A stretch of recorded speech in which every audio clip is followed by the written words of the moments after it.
यरूशलेम में बैतस्दा नामक एक तालाब था। बैतस्दा का अर्थ है दया का घर। एक समय था जब प्रभु का एक दूत नीचे आता था और पानी को हिलाता था।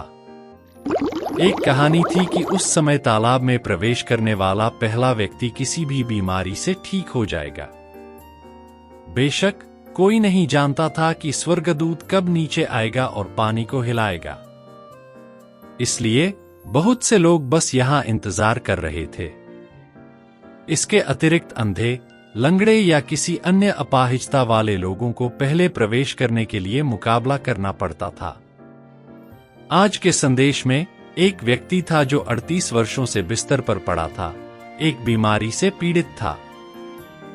एक छुट्टी के दिन यीशु यहां आए और रोगी को देखा। अपने आसपास के माहौल को देखकर यीशु को एहसास हुआ कि यह व्यक्ति लंबे समय से बीमार था।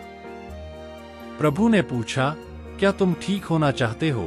यदि आप एक रोगी थे तो आप स्वाभाविक रूप से कहेंगे, मैं ठीक होना चाहता हूं। लेकिन इस व्यक्ति ने थोड़ा अजीब जवाब दिया। जब पानी में हलचल होती है तो कोई भी मुझे तालाब में नहीं डालता है। जब मैं जा रहा होता हूं तो अन्य लोग पहले तालाब में उतर जाते हैं। शायद वह नहीं जानता कि कितना महत्वपूर्ण है, जैसे कि कोई ऐसा व्यक्ति जिसका जीवन में लक्ष्य बेहतर होने के बजाय पहले पानी में उतरना है। यीशु ने उसके लिए तालाब को नहीं हिलाया, नहीं उसने उसे हिलते पानी के तालाब में उतारा। उसने बीमार व्यक्ति से कहा, अपनी चटाई उठाओ और चलो। आश्चर्यजनक रूप से यीशु के शब्दों को सुनने के बाद वह व्यक्ति अपनी चटाई उठाने और चलने में सक्षम था। लेकिन बाइबल कहती है कि यह दिन सब्त का दिन था। कुछ यहूदियों ने कहा, सब्त के दिन आपको उस चटाई को नहीं उठाना चाहिए जिस पर आप लेटे हुए थे। जब उन्होंने एक आदमी को देखा जो 38 वर्षों से चलने में असमर्थ था। वह व्यक्ति जो चंगा हो गया था, यह कहते हुए वापस नहीं पूछ सका, क्यों तुम मेरे शरीर को नहीं देखते जो 38 वर्षों के बाद चंगा हो गया है? वह कानून तोड़ने के आरोप से शर्मिंदा था, इसलिए उसने बस इतना कहा, जिस आदमी ने मुझे चंगा किया है उसने मुझे चलने के लिए कहा। बाद में जब यीशु उस व्यक्ति से फिर से मंदिर में मिला तो उसने उससे कहा, फिर पाप मत करो, ऐसा न हो कि तुझ पर कुछ बुरा हो। तब चंगा किया हुआ व्यक्ति यहूदियों के पास गया और उन्हें बताया कि यह यीशु था जिसने उसे चंगा किया था।